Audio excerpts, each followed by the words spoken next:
দেখতেই পাচ্ছ অসাধারণ একটি ম্যাচ হচ্ছে, দুটোই আমাদের পাড়ার টিম।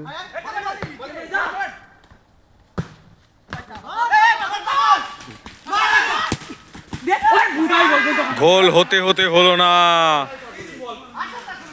অসাধারণ সেভ দিল আমাদের বেস্ট গোলকিপার আমাদের যুবে। আমাদের অনব ভাই দেখো ইতিমধ্যে কি খাবার এনে চলে এসছে। কি ভাই কি খাবার এনে দেখো, আমি ভাইয়ের কাছে না চাইতে ভাই আমাকে কিন্তু খাবারটা দিয়ে দিল। তো আপনারা বলো এটা কি? আমরা তো জানি এটার নাম চিড়ে ভাজা, তো দেখতেই পাচ্ছ।